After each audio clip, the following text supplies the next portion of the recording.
I was washing dishes when my sister dropped the bomb. The kitchen was bright, warm from the afternoon sun streaming through the curtains. I could hear my son Marcus upstairs, clicking away on his laptop, probably working on some assignment he'd started at midnight because that's how he rolls. My sister Rebecca sat at my kitchen table, coffee cup in hand, wearing that look she gets when she thinks she's about to save the world with her opinion. Before we jump back in, tell us where you're tuning in from.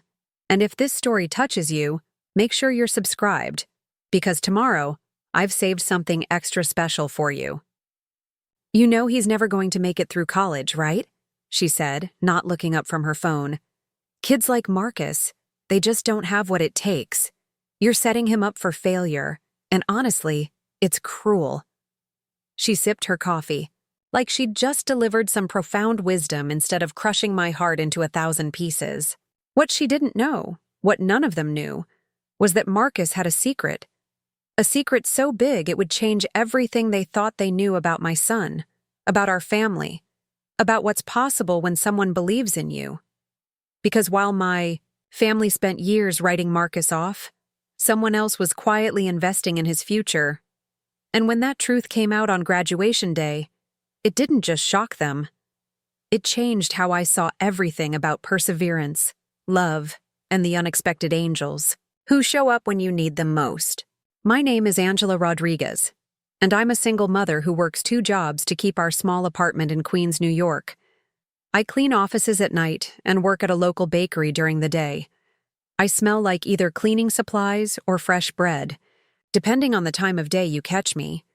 My son Marcus is 19, quiet, brilliant in his own way, and about to graduate from NYU with a degree in computer science. But getting there? That's a story that started long before anyone thought he had a chance. The thing about my family is they love labels.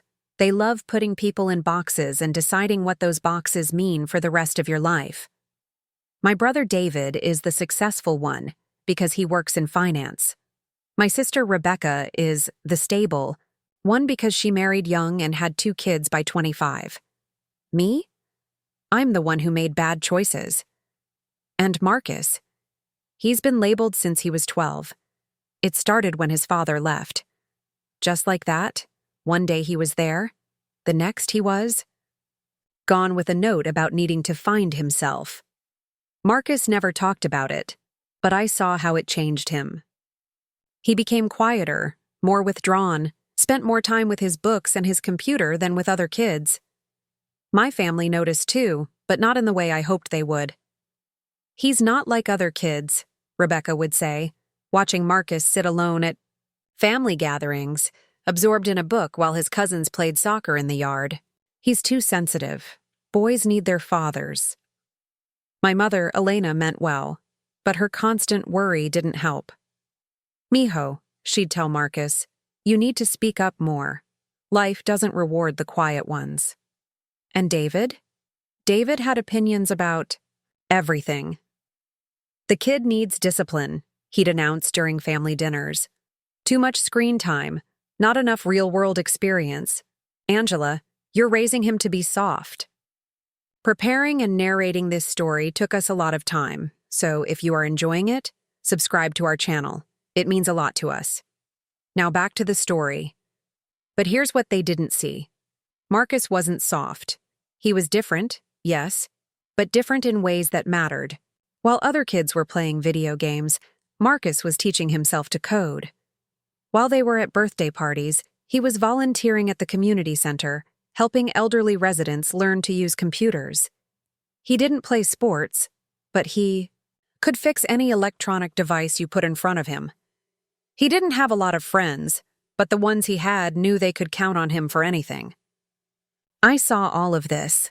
I saw my son's quiet brilliance, his enormous heart, his determination to help others. But I was also afraid. Afraid that maybe my family was right. Afraid that in this world, being kind and smart and different wasn't enough. Afraid that I wasn't giving him what he needed. When Marcus was 15, he came home with a form for the school's college prep program. "Mom, I want to apply," he said, sitting down at our tiny kitchen table. I want to go to college. I looked. At the form, at all the requirements, the recommendations needed, the time commitment. Marcus, honey, this sounds amazing. But you know money is tight. Even if you get into college. I know, he said quietly. But I still want to try. That night, I called Rebecca.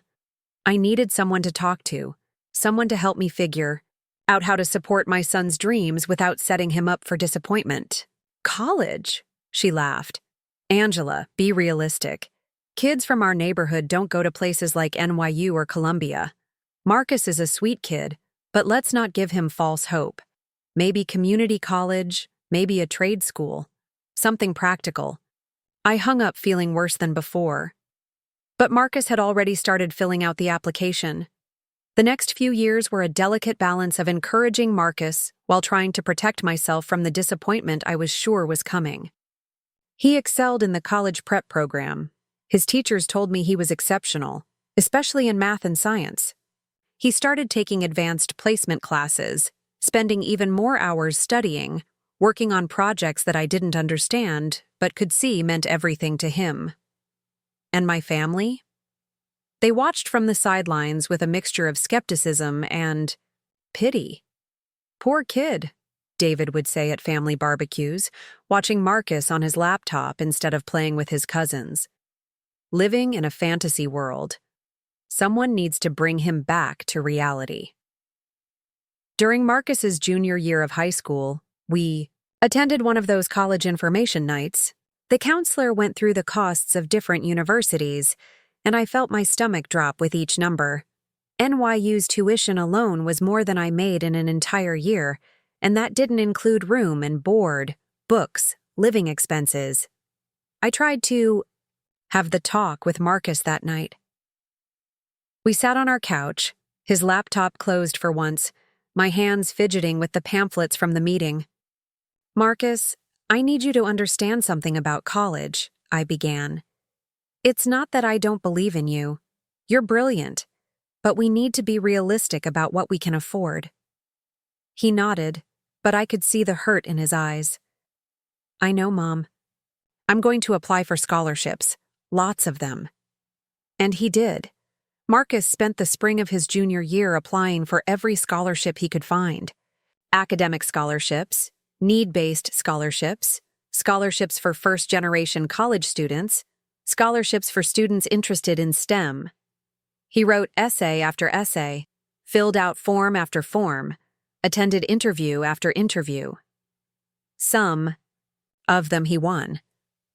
Small ones mostly, a few hundred here, 1,000 there. But they weren't nearly enough.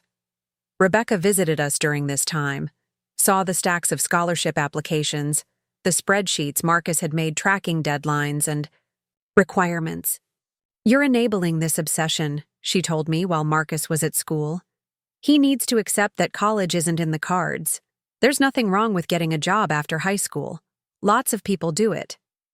He has a 4.0 GPA, I said, trying to keep my voice steady. He scored in the 99th percentile on his SATs. He deserves a chance. Life isn't about what you deserve, she replied. It's about what you can afford. That summer before Marcus's senior year, I picked up a third job. I started cleaning houses on weekends, taking every hour of overtime I could get at the bakery. I was exhausted constantly, falling asleep on the couch most nights before I could even make it to my bed.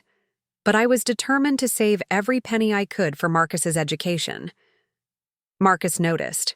Of course he did. He started insisting on making dinner when I got home from work, taking over more household chores without being asked. He got a job at a local electronics store, working after school and on weekends, putting every dollar he earned into the college fund I'd started. Mom, you don't have to do this, he said one night, watching me drag myself through the door after a 14-hour day. I can take a gap year, work for a while, save money. Absolutely not, I said, probably more firmly than I intended. You're going to college. We'll figure it out. But privately, I was terrified. The numbers didn't add up. Even with our savings, his scholarships, financial aid, we were still tens of thousands of dollars short. I applied for every loan I could qualify for, but with my credit and income, the options were limited. During the spring of Marcus's senior year, the college acceptance letters started coming. Each one felt like a small miracle and a massive weight at the same time. Marcus got into every single school he'd applied to: NYU, Columbia, even MIT. His teachers were amazed. I was proud and heartbroken all at once. The family reactions were predictable. David rolled his eyes. Great. Now you've really filled his head with impossible dreams. Rebecca was more blunt. Angela, you need to do the responsible thing here. Help him choose something realistic. But there was something else happening that none of us understood yet. Marcus was getting quieter, more secretive. I'd catch him on phone calls that he'd quickly end when I walked into the room.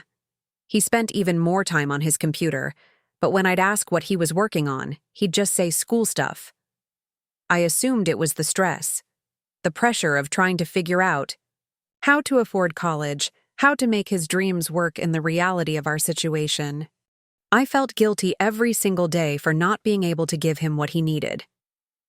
The day we had to submit his enrollment deposit, I found Marcus sitting at our kitchen table with his laptop, paperwork spread everywhere. His acceptance letter to NYU was on top of the pile. I got an email from the financial aid office, he said without looking up. They want to set up a call. My heart sank. In my experience, calls from financial aid offices were never good news. Usually they were about aid being reduced or requirements not being met. It's probably just paperwork, I said, trying to sound optimistic. Marcus nodded, but I could see the worry in his shoulders, the way they'd gotten tense and hunched the way they did when he was stressed. That night, I couldn't sleep. I lay in bed doing math in my head for the 100th time, trying to figure out how to make it work. Even with the maximum financial aid, even with his scholarships, even with loans, we were still about $30,000 short. $30,000 might as well have been $30 million. I must have finally drifted off around 3 a.m, because I woke up to the sound of Marcus talking quietly on the phone in the kitchen. It was barely 6 a.m. Yes, I understand, I heard him say. I'll let you know by tomorrow. When? I came out of my room. He was already dressed, gathering his backpack for school. Everything okay? I asked. Yeah, just NYU stuff. I'll talk to them again later. There was something in his voice, something I couldn't quite identify. It wasn't stress, exactly. It wasn't disappointment. If I didn't know better, I'd have said it was relief. 2 days later, Marcus came home from school carrying a large envelope. But this wasn't an acceptance letter. This was something else entirely. Mom, he said, setting the envelope on the kitchen table. We need to talk. My hands were shaking as I looked at him. His expression was impossible to read, somewhere between nervous and excited, like he was carrying a secret that was too big for him to hold on to anymore. What is it? I asked. Open it, he said softly. Inside the envelope was a letter from NYU's financial aid office, but not the kind of letter I was expecting. This letter was congratulating Marcus on receiving a full scholarship. Full tuition, room and board, everything, complete ride. I read it 3 times before the words made sense. Marcus, this is... How did this happen? Did you apply for something else? Some competition I didn't know about? He sat down across from me, and for the first time in weeks, I saw him really smile. Not his polite, trying to make me feel better smile. A real one. Mom, there's something. I need to tell you. Something I've been keeping secret for 3 years. My mind was racing. 3 years? What could a teenager possibly keep secret for 3 years? Remember when I started volunteering at the community center, helping the elderly residents with their computers? I nodded. Of course I remembered. I'd been so proud of him for wanting to help, for giving up his free time to teach people who reminded him of his grandmother. There was this one man I worked with, Mr. Chen. His grandson had abandoned him at the center, never visited. Mr. Chen was lonely, but he was also curious about everything. He wanted to learn about computers, about the internet, about how to video call his sister in Taiwan. Marcus paused, looking down at his hands. We became friends, real friends. I'd stay after my official volunteer hours just to talk with him. He'd tell me stories about his life, about immigrating to America, about building a business from nothing. And I'd tell him about school, about wanting to go to college. I felt a strange mixture of pride and concern. Marcus, that's wonderful. But what does this have to do with… Mom, Mr. Chen is rich. Like, really rich. He sold his business about 10 years ago for millions of dollars. But he lives at the community center because he's lonely, because his own family doesn't care about him. The pieces were starting to come together, but I couldn't quite believe what I was thinking. Over the years, he watched me study, watched me work so hard. He'd ask about my grades, about my college plans. When I told him about the financial problems, he asked a lot of questions about costs, about what scholarships I had, about what we could afford. Marcus pulled another document from the envelope. Mom, Mr. Chen has been paying for my college all along. Not just NYU. He set aside money for wherever I wanted to go. He's the anonymous donor behind the scholarship. I stared. At my son, at this young man I thought I knew everything about, and realized he'd been carrying this enormous secret for years. Why didn't you tell me? Because he asked me not to. He said he wanted you to feel like all your hard work, all your sacrifices, had meaning. He didn't want you to feel like charity. He wanted to give me the chance to prove myself first, to earn my place. The scholarship was conditional on my grades, my volunteer work, my character. I had to deserve it. I felt tears starting, both from relief and from something more complicated. This stranger, this man I'd never even met, had seen something in my son that my own family couldn't, had believed in him when his own aunts and uncles thought he'd never amount to anything. Is he? How is he? Marcus's face grew sad. He passed away last month, peacefully, in his sleep. The scholarship was his way of making sure his money went to someone who would use it to help others. Someone who reminded him of himself when he was young, and everyone told him he'd never succeed. I held the letter, this piece of paper that represented everything I'd hoped for but never dared to believe was possible. But more than that, it represented something I'd never expected, a stranger's faith in my son. The family doesn't know, yet, Marcus said quietly. About the scholarship, about any of it. I wanted to tell you first. I looked at my son, this young man who'd somehow managed to inspire a lonely old man to invest in his future, who'd kept this secret for 3 years, watching me work myself to exhaustion, letting me believe we were alone in this fight. When are you going to tell them? Marcus smiled that real smile again. Graduation day, I'm going to tell them everything, about Mr. Chen, about the scholarship, about what happens when someone actually believes in people instead of writing them off. As I sat there in our little kitchen, holding evidence of my son's bright future, I realized this story was about so much more than college tuition. It was about the power of seeing people for who they really are, about the kind of impact we can have when we choose to invest in someone else's dreams.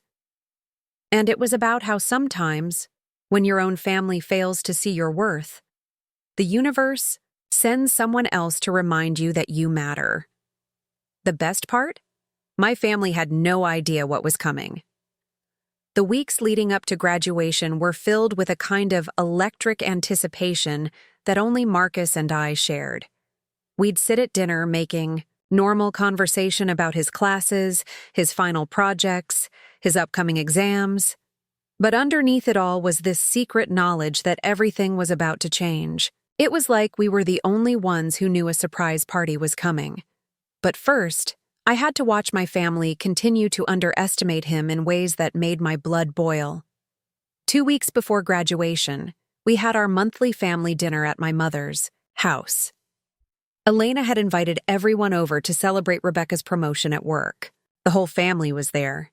David with his wife Sarah and their twin boys, Rebecca with her husband Tom and their 3 kids, my mother bustling around the kitchen making enough food to feed an army.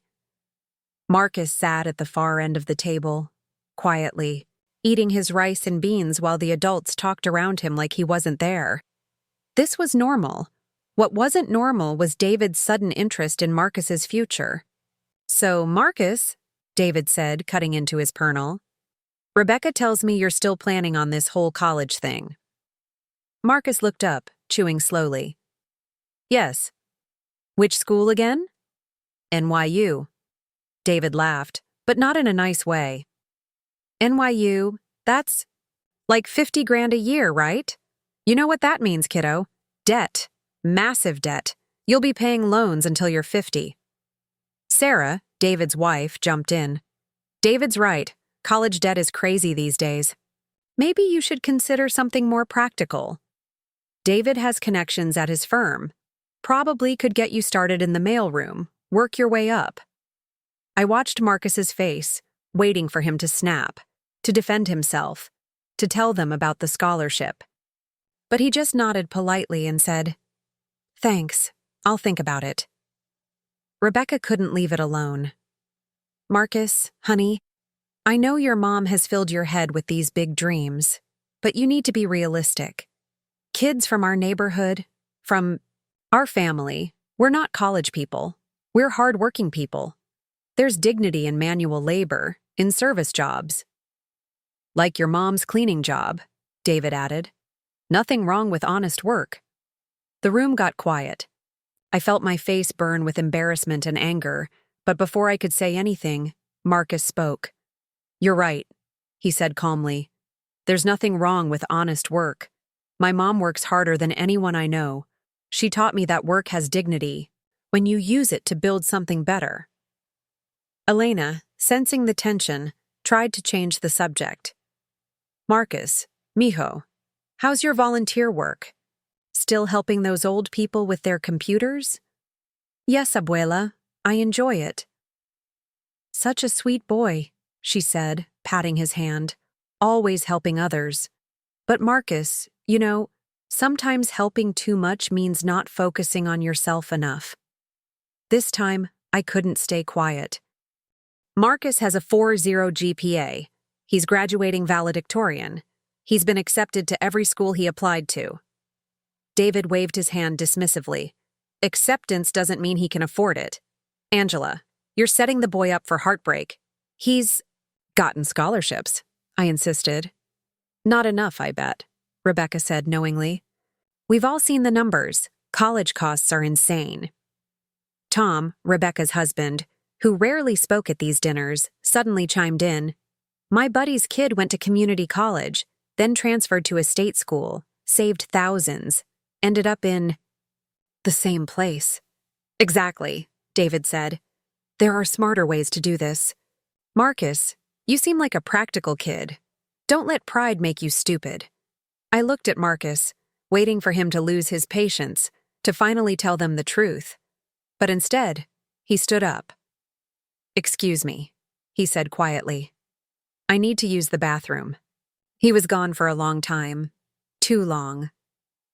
I found him outside on Elena's small porch, sitting on the steps, looking at his phone. "You okay?" I asked, sitting beside him. "I was texting with Professor Williams," he said. Professor Williams was his computer science teacher, the one who'd written his college recommendation letters. I was telling him about today. "What did he say?" Marcus smiled. "He said sometimes the people who love us are the hardest to prove wrong because they think they're protecting us." "You don't have to protect me anymore," I said. "You could have told them." "I know, but I want to wait for graduation. I want the whole family there when I tell them. I want to do it right." Over the next few days, I started noticing changes in the family dynamic that I hadn't seen before. Word was getting around somehow that Marcus was actually graduating, actually going to college, and people were starting to have opinions. My cousin Maria called me 3 days after the family dinner. "Angela, I heard Marcus got into NYU. That's incredible. But how are you planning to pay for it?" "We'll figure it out," I said. "You know, my ex-husband's brother went to college on loans. Still paying them off 15 years later. It ruined his credit, his marriage. I'm just saying, there are other options." Then my neighbor Mrs. Rivera knocked on our door to congratulate Marcus. But even her congratulations came with a warning. "College is good, mijo," she told Marcus, patting his cheek. "But don't forget where you come from. Sometimes people get educated and think they're too good for their families." I watched these interactions with a growing sense of frustration. Every congratulation came with a caveat. Every expression of pride was followed by a concern. No. Not one person in our circle could just say, "I'm proud of you," without adding "but." Marcus handled it all with a patience that amazed me.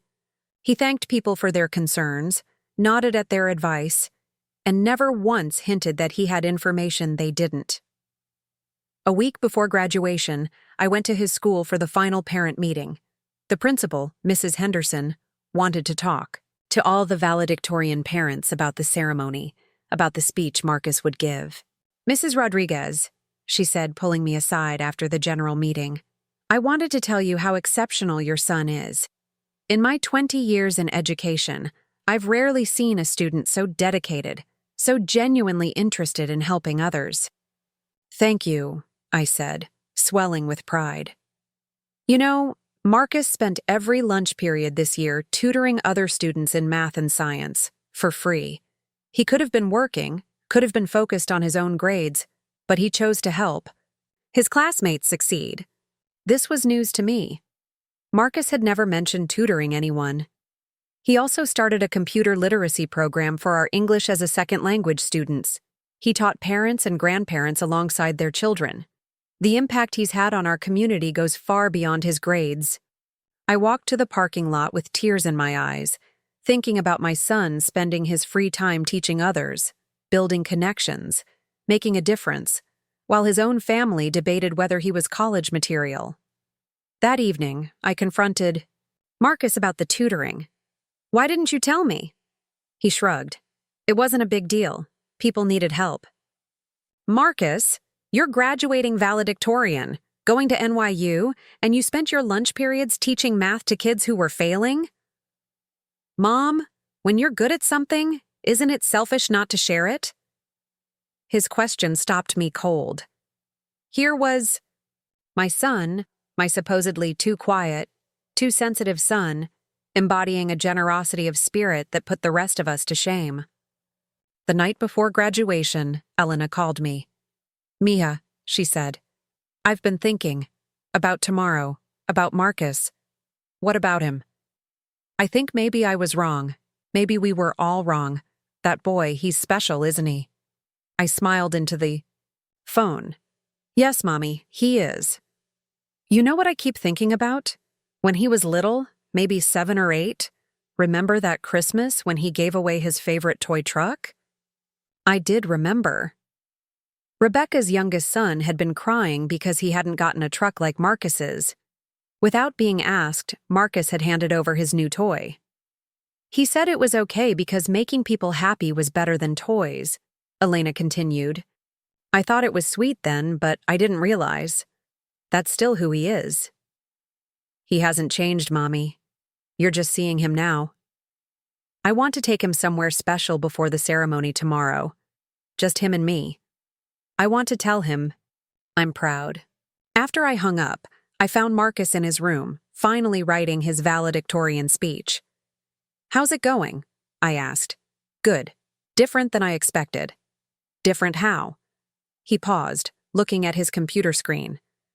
"I thought I'd want to tell them about Mr. Chen right away, about the scholarship. But now I think I want to say something else first." "What?" "I want to thank them. All of them. even the ones who doubted. Thank them? Marcus nodded. Mom, think about it. Their doubts made me stronger. Their questions made me more certain. Their warnings made me more determined. Even when they meant to discourage me, they were pushing me to prove that their version of reality wasn't the only option. I sat on his bed, watching my son make sense of years of being underestimated. I've been reading about Mr. Chen's life, he continued. He came to America with nothing. People told him his English wasn't good enough, that immigrants like him would never succeed in business. He kept every rejection letter, every no he received. He said they reminded him why yes was so important.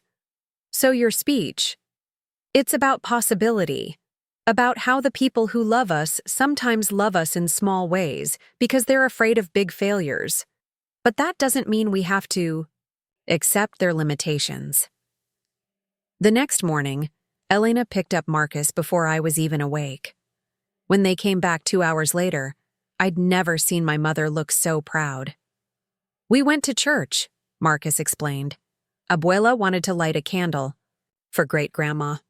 I told her about you, Elena said, tears in her eyes. About how you're the first in our family to go to college. About how proud she would be. And then, Marcus added with a grin, Abuela bought me the biggest breakfast I've ever seen and told me I was going to change the world. Elena blushed. Maybe I got carried away. No, I said, hugging them both. You didn't. As we got ready for the ceremony, I thought about the journey we'd been on. Not just Marcus and me, but our whole family. They'd spent years seeing limitations instead of possibilities, focusing on obstacles instead of potential. But Marcus had quietly, patiently, consistently proved that their assumptions were wrong. He hadn't argued with them. He hadn't rebelled. Against their low expectations, he'd simply outlived them. At 4 o'clock, we headed to the school auditorium. The family had already arrived, filling up most of a row near the front. David wore a suit I'd never seen before. Rebecca had actually put on makeup and styled her hair. Even Tom, who usually looked like he'd rather be anywhere else, seemed genuinely excited. Marcus in his cap and gown looked older somehow, like the ceremony had already begun its transformation. As I watched him get in line with the other graduates, I realized that everything was about to change, not just for him, but for all of us. Because sometimes, the most powerful revolution is simply a person refusing to stay in the box others have built for them. And sometimes, the biggest surprise isn't what happens, but who makes it happen. My quiet, sensitive, unrealistic son was about to show our family what real success looked like, and I couldn't wait for them to see it. The auditorium buzzed with the kind of nervous energy you only find at graduations. Parents checking their phones, adjusting their cameras, whispering about which graduate belonged to which family. I found myself studying the faces around me, realizing this ceremony represented hundreds of different dreams coming true, hundreds of families celebrating milestones they'd worked toward for years. Marcus was somewhere in the sea of black caps and gowns, probably reviewing his speech notes one last time. My family had claimed an entire row, which was unusual for us. Normally, we'd spread out, find excuses to sit separately. But today felt different. Elena had insisted we all sit together for Marcus. David was actually engaged, asking questions about the ceremony, about what comes next for Marcus. So he starts NYU in the fall? That's incredible. I mean, I still think the debt will be crushing, but still. Rebecca kept craning her neck, trying to spot Marcus among the graduates. I can't believe he's valedictorian. I remember when he was little, so quiet. Who would have thought? Tom, surprisingly, was the most vocal. You know what? Good for him. Good for Marcus. Takes guts to go after something like this. I felt a strange mix of emotions listening to them. Part of me wanted to savor this moment, to enjoy their pride in Marcus. But another part of me kept thinking about the years they'd spent explaining why his dreams weren't realistic, why kids like him didn't succeed, why I should lower my expectations. Elena squeezed my hand. "He's going to be wonderful up there," she whispered. "I can feel it." The ceremony began with the usual pomp and circumstance. The principal, Mrs. Henderson, welcomed everyone and spoke about this year's graduating class. She mentioned their achievements, their scholarships, their college acceptances, their plans for the future. "This class," she said, "represents something truly special. Not just academic achievement, but genuine character. These students have shown us that success isn't just about grades or test scores. It's about resilience, compassion, and the courage to pursue dreams that others might see as impossible." I felt my heart skip. Was she talking about Marcus specifically? Or was this just what principals say at every graduation? The students filed in, and there was Marcus, third from the front because of his role as valedictorian. He looked calm, composed, but I could see the slight tension in his shoulders that I'd learned to recognize over the years. He wasn't nervous exactly, but he was ready to finally share the truth. Mrs. Henderson introduced the salutatorian first, a young woman named Jessica who gave a beautiful speech about perseverance and community support. She talked about the teachers who believed in her, the family, who sacrificed for her education, the classmates who studied with her through late nights and early mornings. As she spoke, I noticed Rebecca leaning over to David. "See? That's the kind of speech you give at graduation. Grateful, appropriate." My stomach clenched. They had no idea what was coming. Then it was time. "Ladies and gentlemen, I'm proud to introduce our valedictorian, Marcus Rodriguez." The applause was polite, but enthusiastic. I watched my son walk to the podium, adjust the microphone, and look out at the hundreds of faces staring back at him. For just a moment, he found my eyes in the crowd and smiled. Not his polite smile, but his real one. The one that said, "Here we go." "Thank you, Principal Henderson, faculty, families, and fellow graduates," he began, his voice strong and clear. 4 years ago, I started high school as a quiet kid from Queens who spent more time with computers than people. Some of you might remember me as the boy who sat alone at lunch, nose buried in a programming book. A few graduates chuckled, recognizing themselves or their classmates in the description. I want to start by talking about labels. We all get them. Smart kid, quiet kid, popular kid, athletic kid. But what I've learned is that labels often say more about the people giving them than the people receiving them. David shifted in his seat. Rebecca looked puzzled. Marcus continued. "When I told my family I wanted to go to college, some of them were excited, others were concerned, and some," he paused, his eyes scanning our row, "thought I was being unrealistic, that kids from our neighborhood from families like ours weren't college material." The auditorium had gotten noticeably quieter. This wasn't the typical valedictorian speech about memories and staying in touch. "I want to tell you a story about a man named Mr. Chen. 3 years ago, I started volunteering at the Riverside Community Center, teaching computer skills to senior residents. I met Mr. Chen on my second day. He was 82 years old, spoke with a heavy accent, and had fingers that shook when he tried to use the mouse. Elena whispered, "Who is Mr. Chen?" Mr. Chen had emigrated from Taiwan 50 years ago with nothing but a suitcase and a dream to open his own restaurant. People told him his English wasn't good enough, that Americans wouldn't eat authentic Chinese food, that he should get a job in someone else's kitchen and be grateful. Marcus's voice grew stronger, more confident. But Mr. Chen didn't listen to the labels. He opened his restaurant anyway, worked 16-hour days. Slept on a cot in the back room for the first 2 years because he couldn't afford rent anywhere else. People said he would fail. He almost did, several times. I found myself leaning forward, captivated by this story I'd never heard in full. But Mr. Chen understood something that his critics didn't. He understood that success isn't about proving people right. It's about proving that their version of reality isn't the only option. The auditorium was dead silent now. Even the usually restless younger siblings in the audience were paying attention. Over 3 years, Mr. Chen and I became friends. He taught me about patience, about persistence, about the difference between confidence and arrogance. He told me that every no he received made his eventual yes more meaningful. David was frowning now, clearly confused about where this story was going. Mr. Chen's restaurant became successful. Not just successful, wildly successful.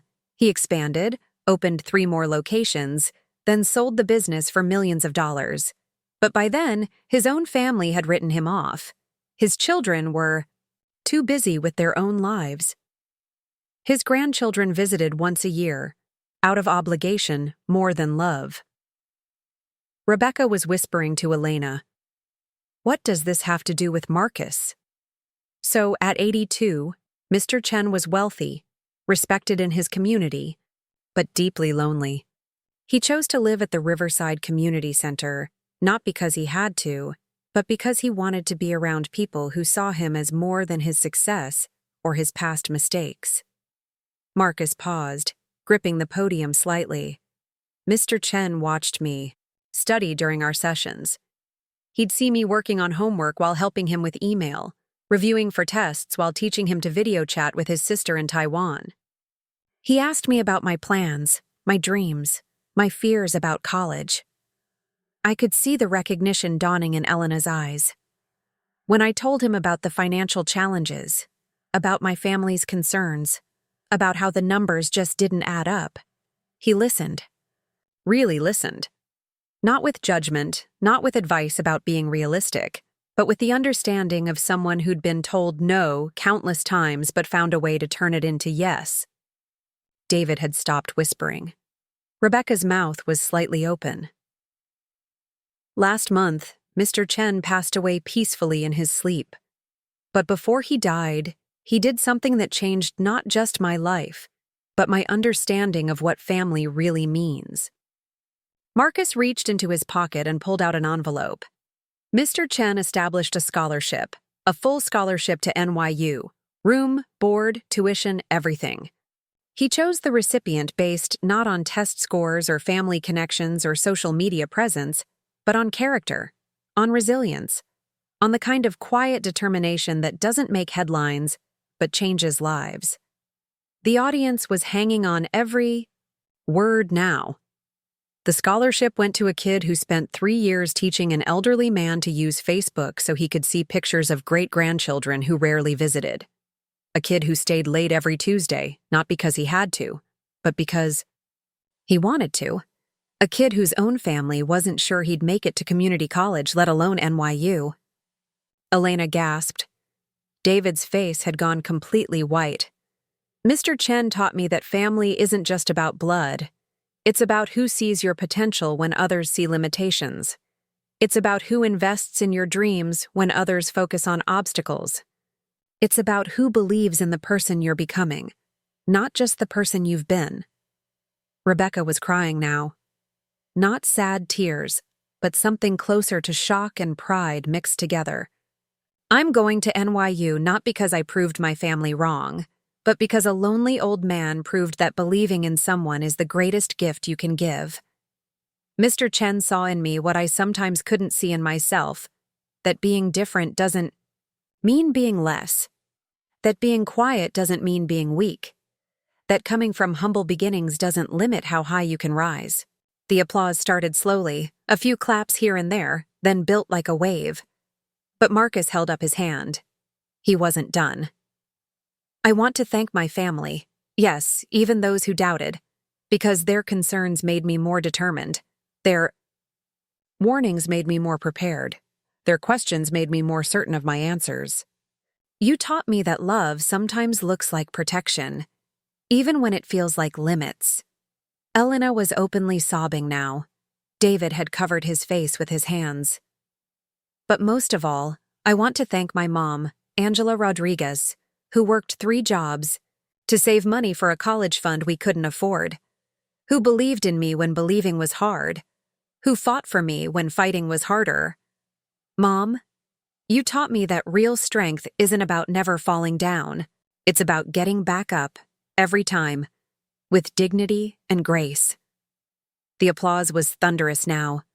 I was crying so hard I could barely see, but I could hear my family clapping, shouting, cheering. Marcus waited for it to die down, then said, "To my fellow graduates, you're going to meet a lot of Mr. Chens in your life.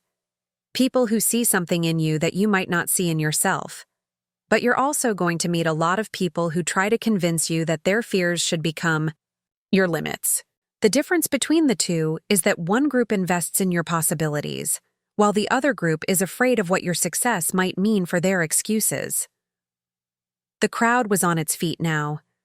Don't waste time trying to prove people wrong. Instead, focus on proving yourself right. Find your Mr. Chen, the person who believes in your potential, and when you do, don't just accept their belief. Live up to it, exceed it, then become that person for someone else. As Marcus left the podium, the applause continued for what felt like forever.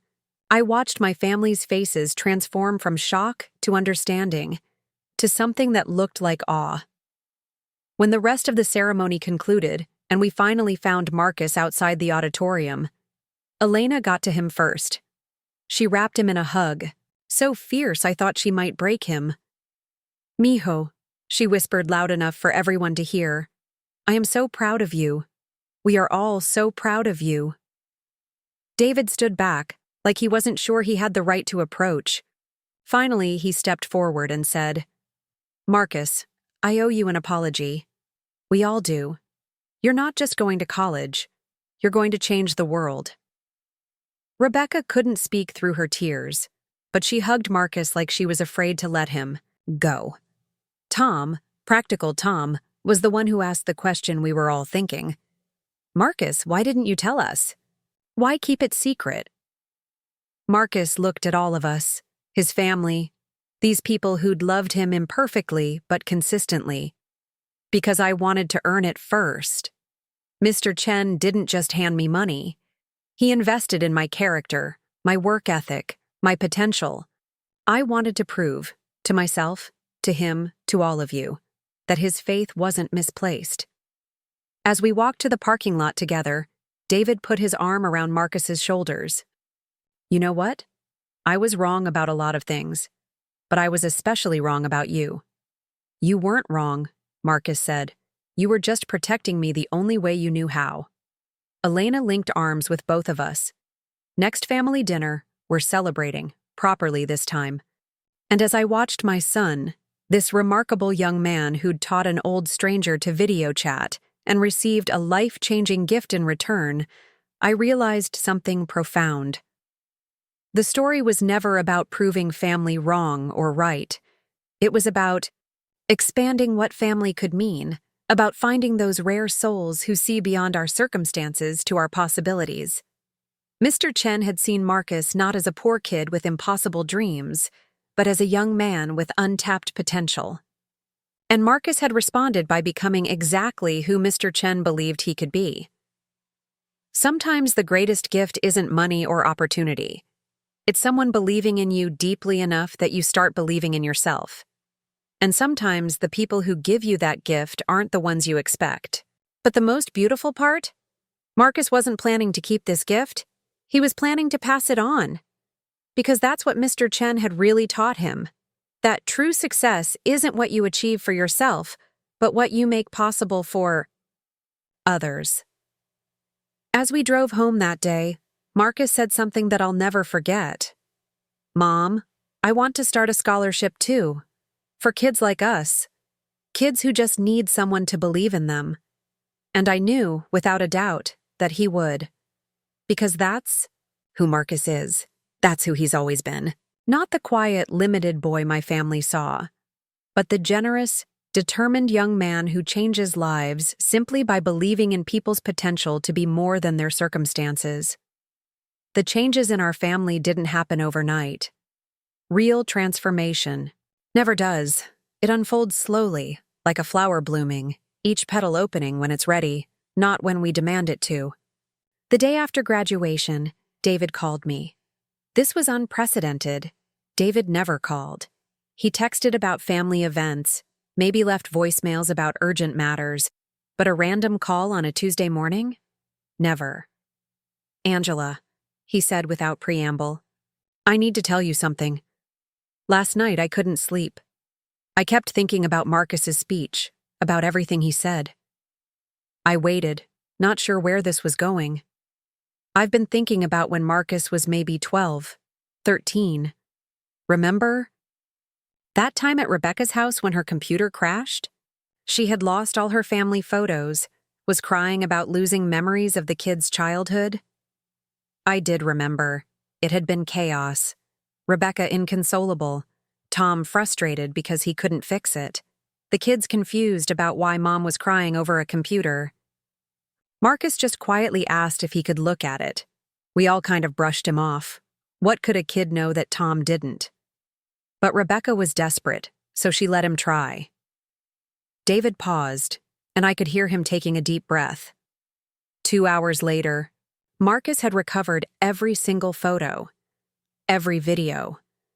Years of memories we thought were gone forever. But here's the thing that's been haunting me. When Rebecca tried to give him money for fixing it, he said no. Said he was just glad he could help. And I remember thinking at the time that he was being polite, playing up the good kid act. David, let me finish. I was wrong. He wasn't acting. That's just who he is.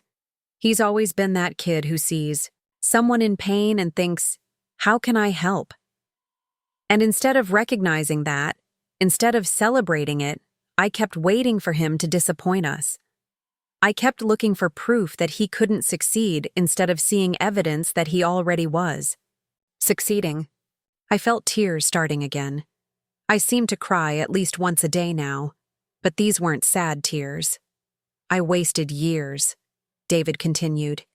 Years I could have been supporting him, encouraging him, learning from him. But I was so busy protecting him from failure that I nearly became the failure myself. That afternoon, Rebecca showed up at my apartment unannounced. This was also unusual. Rebecca planned everything, scheduled everything, never just dropped by. "We need to talk," she said, settling herself at my kitchen table like she had something important to discuss. "Okay," I said, offering her coffee, which she declined. "I've been thinking about Marcus's speech, about that man, Mr. Chen. Do you know what struck me the most?" I shook my head. Mr. Chen was a stranger, a complete stranger who saw something in Marcus that we, his own family, missed. How is that possible? Rebecca stood up, started pacing around my small kitchen.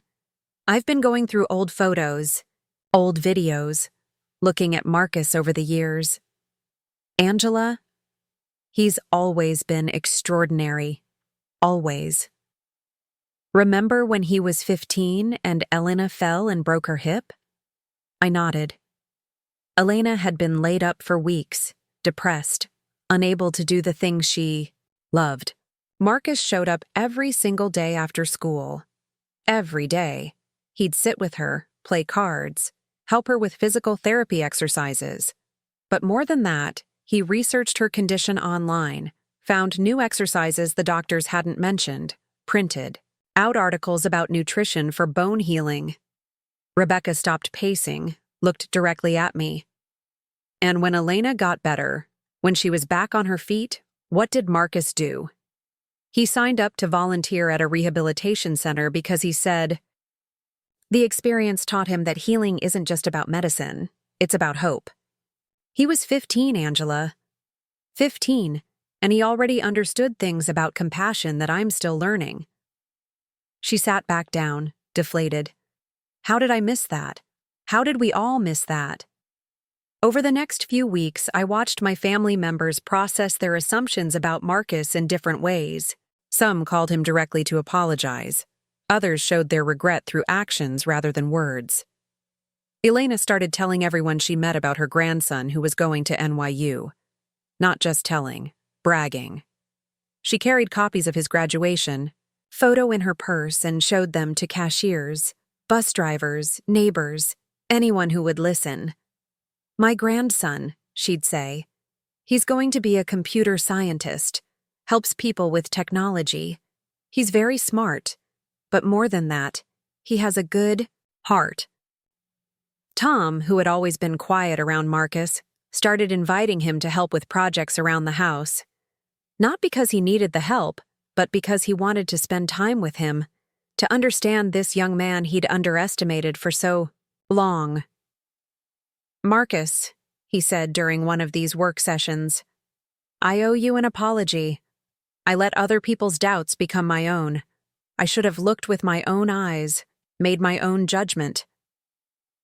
But perhaps the most surprising transformation came from Sarah, David's wife. She had always been polite to Marcus but distant, treating him like a child to be managed rather than a person to be known. 3 weeks after graduation, she called and asked if Marcus would help her teenage son, Kyle, with his college applications. "Kyle's smart," she told me, "but he's not focused. He needs someone to talk to, someone close to his age who's been through this process, someone who understands what it takes." When Marcus came home from that first session with Kyle, he was energized in a way I hadn't seen before. "Mom, Kyle's brilliant. He's got all these ideas about environmental engineering, about creating sustainable technology. But he's convinced he's not college material because his grades are average." "Sounds familiar," I said. I told him about Mr. Chen, about how sometimes the people who love us see limitations instead of possibilities because they're afraid. "I think I might work with him regularly, help him with applications, with essays." Marcus did work with Kyle regularly. Every Tuesday evening, Kyle would come over and they'd spend hours not just on college prep, but on Kyle's ideas, his dreams, his fears about the future. Within 2 months, Kyle went from barely passing his classes to thriving. Not because Marcus was tutoring him in specific subjects, but because someone finally saw his potential and helped him see it too. "It's not about the grades," Marcus explained to me. "It's about showing Kyle that his ideas matter, that his different way of thinking is an asset, not a problem." By fall, Kyle had not only brought his grades up, but had started an environmental club at his school and was applying to colleges with environmental engineering programs. Sarah called me in tears. "Angela, Marcus saved my son. Kyle was heading toward dropping out, toward giving up on himself. Marcus showed him a different path." But Marcus's influence extended beyond our immediate family.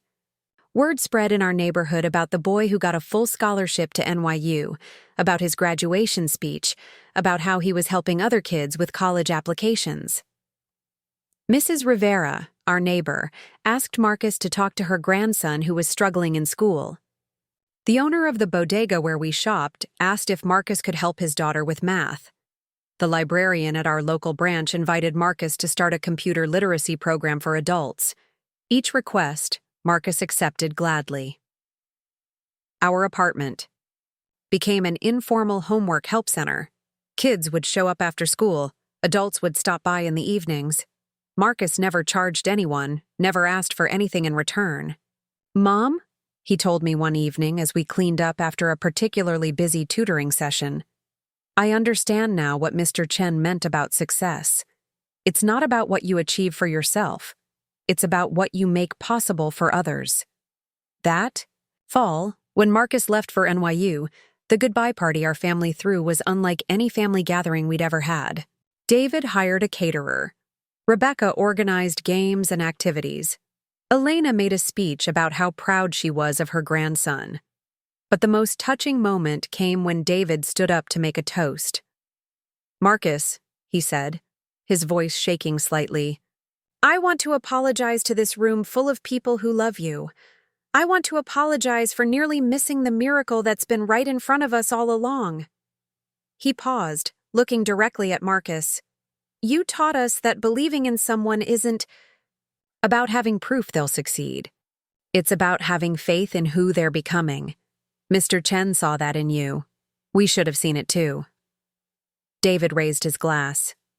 To Marcus, who showed us that the measure of a person isn't where they come from, but where they choose to go. And to Mr. Chen, who we never met, but who gave us all a gift by believing in one of our own. The 6 months since Marcus has been at college have been filled with updates that continue to amaze our family. He's not just succeeding academically, he's thriving socially, creating connections, building new programs. He started a mentorship program for first-generation college students. He's tutoring kids from local Queens high schools who want to study computer science. He's maintained his volunteer work at a senior center near campus, teaching elderly residents about technology. But perhaps most importantly, he's planning Mr. Chen's vision for the future. Last month, Marcus called me with exciting news. Mom, I've been working with NYU's financial aid office and some professors. We're starting the Chen Foundation Scholarship. It's going to provide full scholarships for students who demonstrate the qualities Mr. Chen valued: kindness, perseverance, and the desire to help others. How many scholarships? I asked. We're starting with 1 per year, but the goal is to grow it. I've been reaching out to other successful people who might want to invest in kids like I was, kids who just need someone to believe in them. Marcus paused, and I could hear the excitement in his voice. Mom, I met with a woman last week, Dr. Jennifer Park. She's a surgeon now, but she grew up in Queens too, also had a family that didn't understand her dreams. She's committed to funding 2 additional scholarships starting next year. The Chen Foundation has become Marcus's passion project. He spends hours researching potential scholarship recipients, reviewing essays, conducting interviews. He's looking for the same qualities Mr. Chen saw in him, not perfect grades or perfect families, but perfect hearts. Last week, I attended the first Chen Foundation Scholarship Award ceremony. It was a small event held in a conference room at NYU, but it felt momentous. The recipient was a 17-year-old girl named Sophia, whose parents cleaned office buildings to pay for her education. Sophia had taught herself 3 programming languages, started a computer repair service in her apartment complex, and dreamed of developing technology to help people like her parents start their own businesses. As I watched Marcus present Sophia, with her scholarship, I saw Mr. Chen's legacy continuing.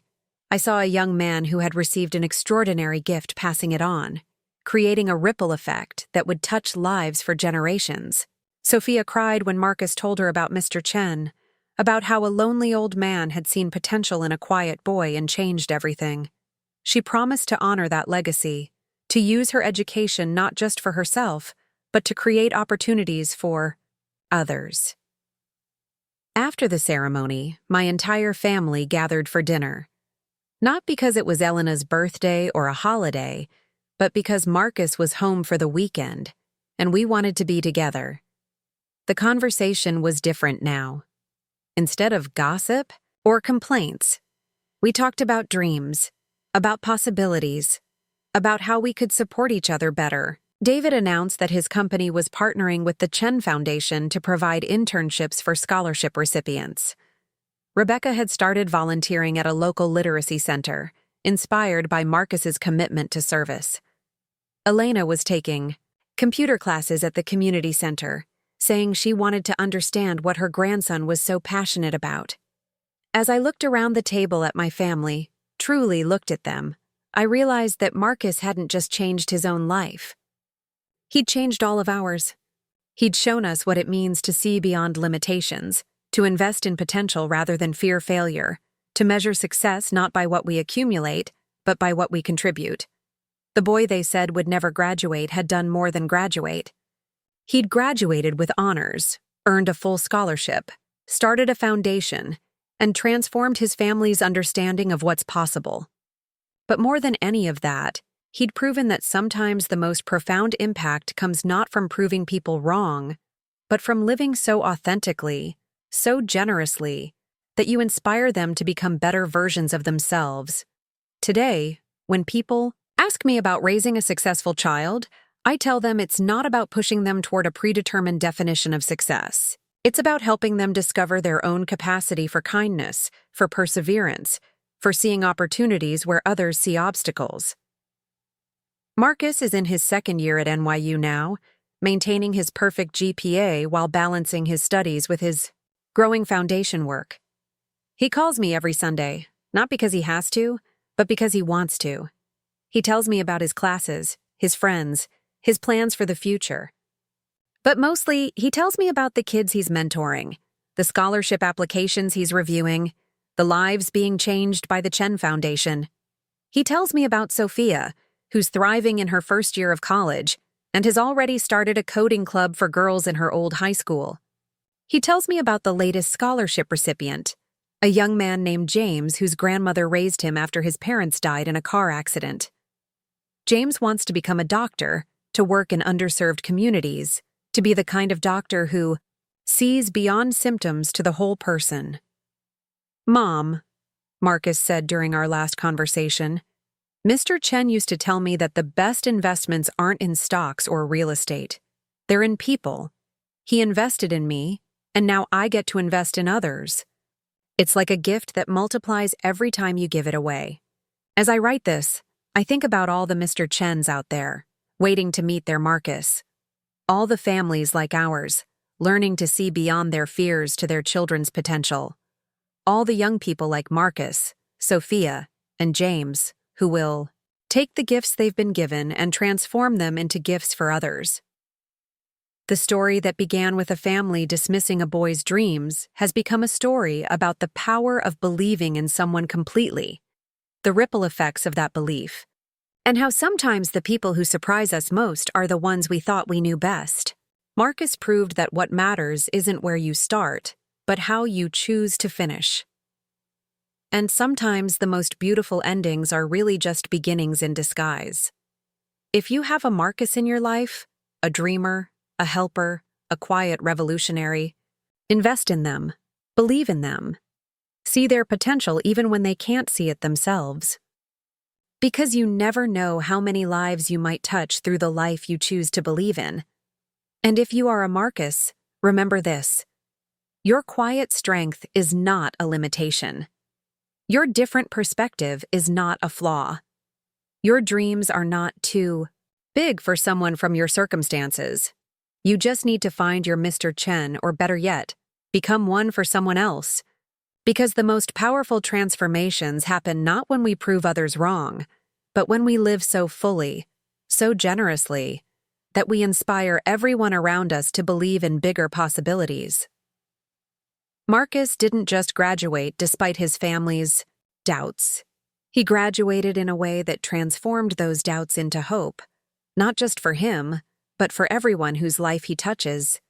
That's the real lesson of the Chen Foundation, of Marcus's journey, of our family's transformation. Success isn't just personal achievement. It's the expansion of what's possible for everyone in your orbit. It's turning your gifts into bridges for others to cross. It's proving that one person's belief in another person's potential can change everything. And sometimes, just sometimes, it starts with a quiet boy teaching a lonely old man how to video chat with his sister across the ocean, and ends with that same boy making it possible for dozens of other quiet dreamers to reach for stars their families never thought they could touch. That's the magic of believing in someone truly, completely, generously. It doesn't just change their life, it changes the world, one dream at a time.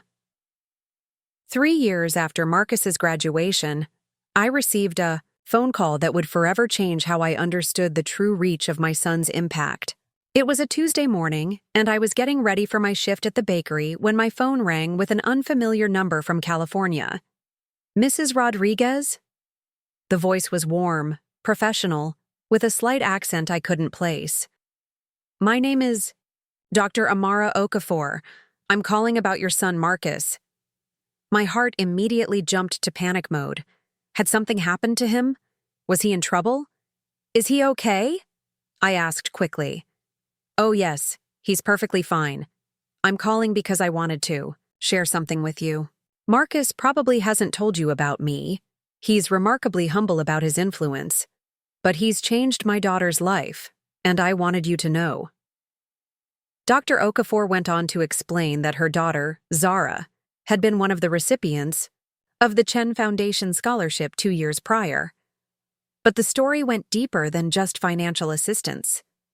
"Mrs. Rodriguez, my daughter was brilliant but struggling with severe depression. She'd been accepted to several prestigious universities, but was convinced she didn't deserve to be there, that she was somehow a fraud who would be found out." I listened intently as Dr. Okafor painted a picture of her daughter, a young woman who excelled academically but battled internal demons that no amount of achievement seemed to silence. Marcus didn't just give her money for school. He became her mentor, her champion, her proof that success doesn't require you to be perfect, just persistent. He shared his own struggles with feeling different, with carrying the weight of family expectations and doubts. She paused, and I could hear emotion creeping into her voice. "Last month, Zara graduated magna cum laude with a degree in biomedical engineering. But more than that, she started a campus organization for first-generation college students dealing with mental health challenges. She's now been accepted to Stanford for her PhD, and she credits Marcus with showing her that her differences weren't weaknesses to hide but strengths to embrace." After we hung up, I sat in my kitchen for a long time, marveling at this network of lives my son had touched that I knew nothing about. When Marcus called for our usual Sunday conversation, I mentioned Dr. Okafor's call. "Oh, Zara," he said warmly. "She's incredible. Did her mom tell you about the research project Zara's working on? She's developing more accessible mental health technology for underserved communities. It's going to help thousands of people." "Marcus, why didn't you tell me about her?" He was quiet for a moment. "Mom, if I told you about every person who's inspired me, we'd never talk about anything else. The Chen Foundation has grown beyond anything I imagined." And it had. What started as a single scholarship had expanded into something remarkable.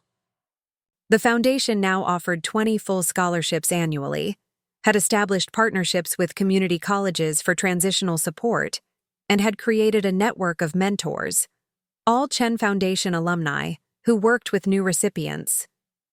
But perhaps more impressive was how the foundation had inspired other similar initiatives. Marcus told me about the Rivera Scholarship, started by a Chen Foundation alumnus who wanted to support students interested in environmental justice. There was the Park Fellowship created by Dr. Jennifer Park, which specifically helped students interested in medicine who came from immigrant families. "It's like Mr. Chen planted a seed," Marcus explained, "and now there's a whole forest growing." That autumn, I traveled to NYU for the 4th annual Chen Foundation Gala. What had begun as a small ceremony in a conference room had grown into an elegant event held in a hotel ballroom, attended by hundreds of supporters, recipients, and community leaders. I watched Marcus, now in his senior year, address the crowd with the same quiet confidence he'd shown at his high school graduation. But there was something different about him now, a depth of purpose that seemed to radiate from every word he spoke. Mr. Chen believed that true wealth isn't measured in dollars accumulated, but in lives transformed. He said to the assembled guests, "Tonight, I want to share what that looks like in practice." He introduced Zara, who spoke about her research and her mental health advocacy. He brought up James, the young man who'd wanted to become a doctor, who was now in his 2nd year of medical school and spending his summers providing health care in underserved communities. Then Marcus introduced someone unexpected, a woman in her 40s who stood with quiet dignity at the podium. "I want you to meet Linda Martinez," Marcus said. Linda isn't a Chen Foundation scholarship recipient. She's a Chen Foundation parent. Linda's story unfolded as she spoke. Her son Diego had received a Chen Foundation scholarship 3 years earlier. But Diego wasn't just studying engineering. He was using his education to create job training programs in their neighborhood, teaching practical skills to people who'd been overlooked by traditional educational systems. "My son learned from Marcus, that education isn't just about lifting yourself up, Linda said, tears in her eyes. It's about building bridges for others to climb. But the moment that truly overwhelmed me came when Marcus introduced the final speaker. Ladies and gentlemen, I want you to meet Mrs. Elena Rodriguez, my grandmother. Elena, now 85 and moving slowly but with dignity, made her way to the podium. Marcus had to help adjust the microphone, and I saw him whisper something. That made her smile. I am not a scholar, Elena began in her accented English, her voice strong despite her age. I am not educated in the way my grandson is educated, but I have learned something from watching Marcus these past years. She paused, looking out at the crowd. I used to think family was about blood, about protecting our own, about keeping safe what little we had. Marcus taught me that family is bigger than that. Family is anyone who sees your potential and helps you reach it. Mr. Chen became Marcus's family. Marcus became family to all these young people. And now, all of you are family to each other. The applause was thunderous, but Elena wasn't finished. In my country, we have a saying, Se hace camino al andar, you make the path by walking. Marcus didn't just walk his path, he built a highway for others to follow. After the gala, our extended family, now including several Chen Foundation recipients who had become like adopted children to Elena, gathered at a restaurant. The conversation flowed seamlessly between English and Spanish, between stories of academic achievements and community projects, between plans for the future and gratitude for the past. David, who had become one of the foundation's most active board members, raised a toast. 5 years ago, I thought I understood what success looked like. Good job, nice house, kids who follow the rules. But Marcus redefined success for all of us. Success isn't what you achieve for yourself, it's what you make possible for others. Rebecca, now volunteering as a grant writer for several education nonprofits, nodded. My kids ask me all the time about their cousin Marcus, not because he's famous or wealthy, but because they see how he's changed the world just by believing in people. During his final semester at NYU, Marcus called me with news that shouldn't have surprised me, but somehow did. Mom, I've been accepted to the graduate program at MIT for computer science, with a full fellowship. That's wonderful, honey, but I'm not going. This did surprise me. What? Why? I've been offered something else.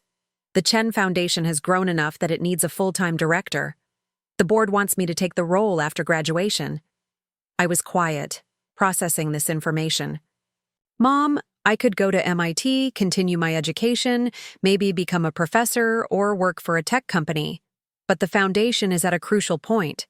We're planning to expand nationally, to create a network of Chen centers on college campuses across the country.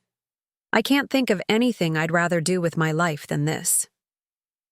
What about your own dreams, your own career? Marcus laughed, the sound warm and genuine. Mom, this is my dream. This is my career. Mr. Chen didn't just give me an education, he gave me a purpose. 6 months later, I watched my son cross the stage at NYU to receive his Bachelor of Science, in computer science, summa cum laude.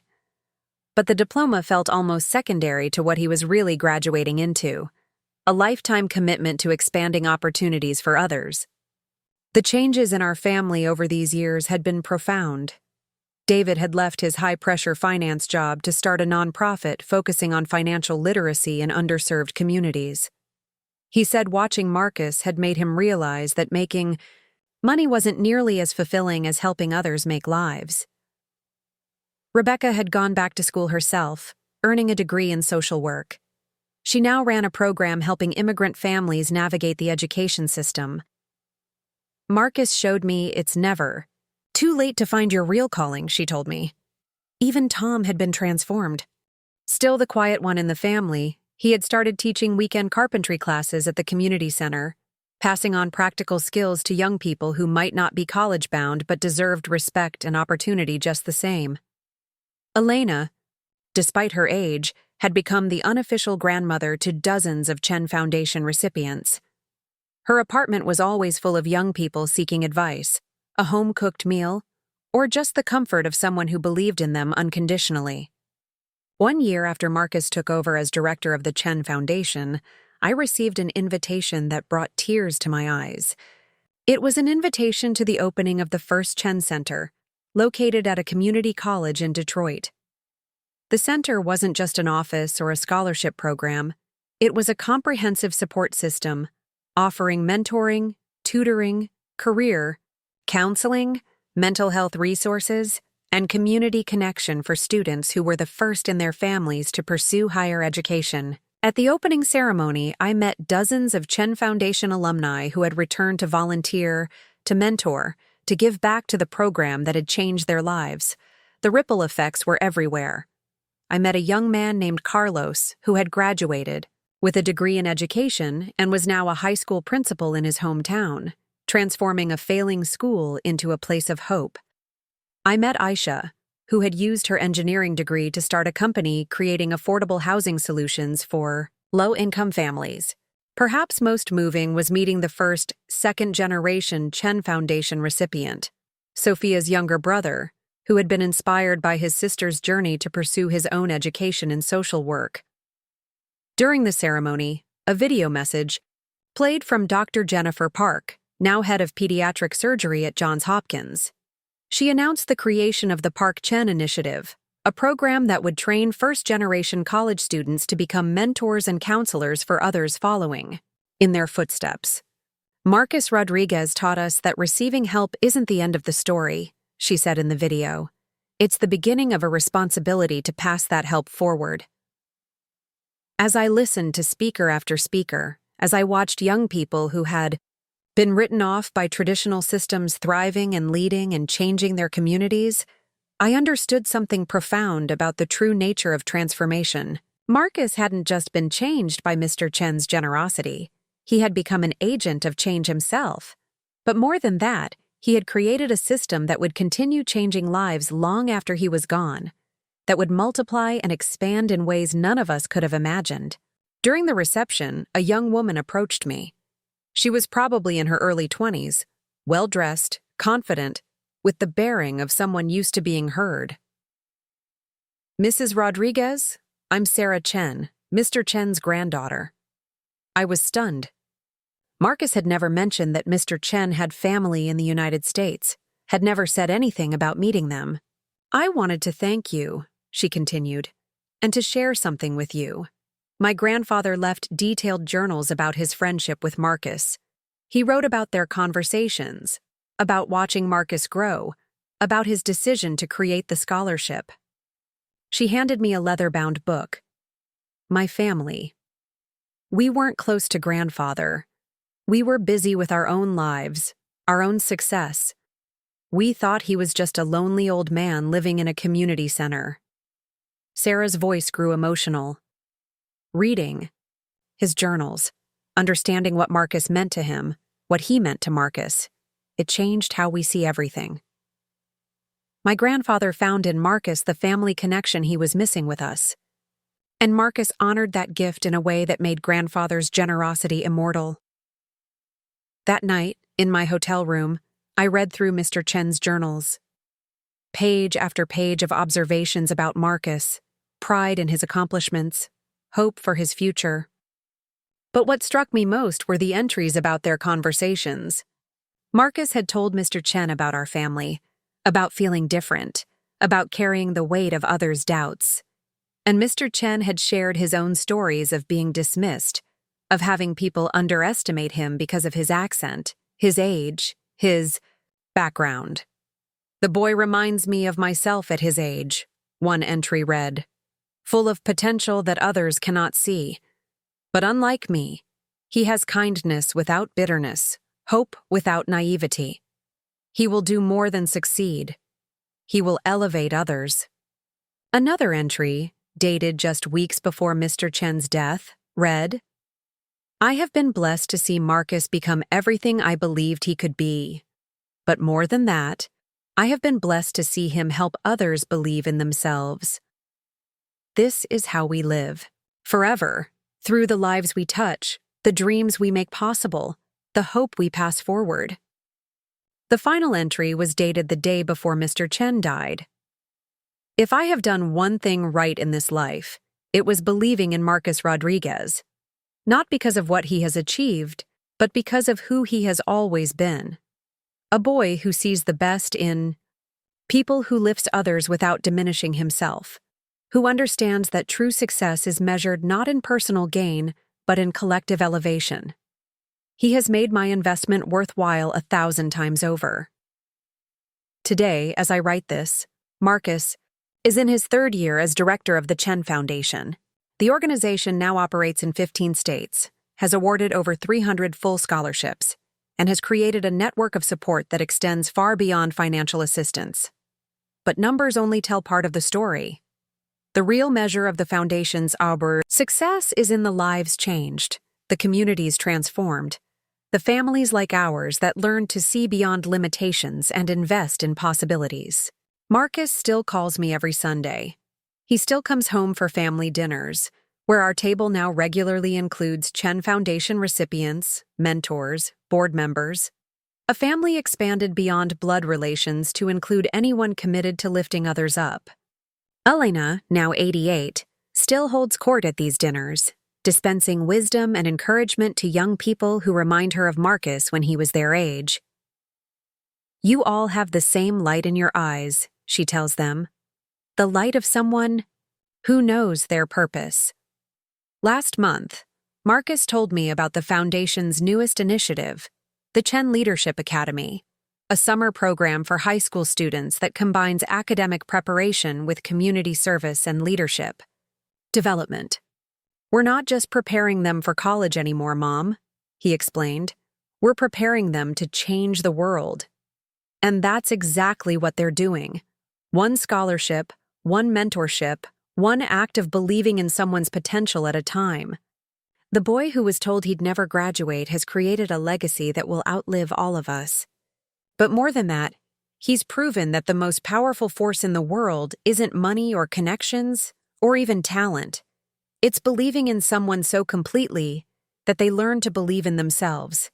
And when that happens, when someone truly understands their own worth and potential, they don't just succeed.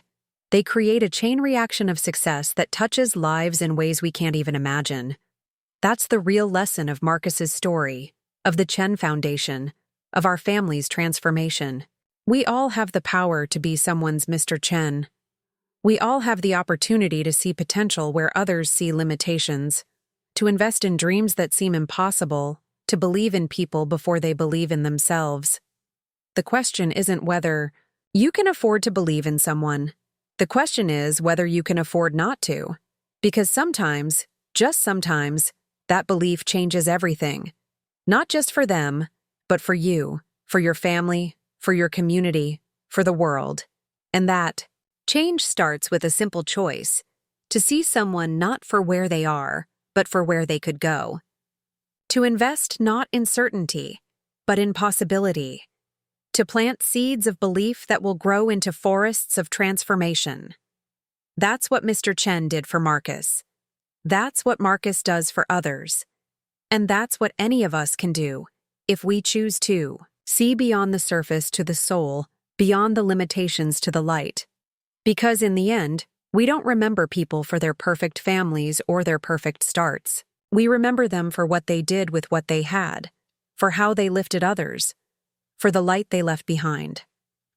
Marcus's light burns bright, illuminating paths for others to follow. And in their success, in their generosity, in their own commitment to lifting others, his light multiplies, creating a constellation of hope that will shine for generations to come. That's the true meaning of graduation. Not just moving from one stage of life to the next, but becoming someone who helps others move forward too. Marcus didn't just graduate. He became a bridge for others to cross, a ladder for others to climb, a light for others to follow. And in doing so, he proved that the boy his family thought would never amount to much became exactly what the world needed. Someone who shows us all how much we can amount to when someone believes in us completely. The boy who was told he would never graduate didn't just graduate. He graduated into greatness. And he took all of us with him. Up next, you've got 2 more standout stories right on your screen. If this one hit the mark, you won't want to pass these up. Just click and check them out. And don't forget to subscribe and turn on the notification bell so you don't miss any upload from us.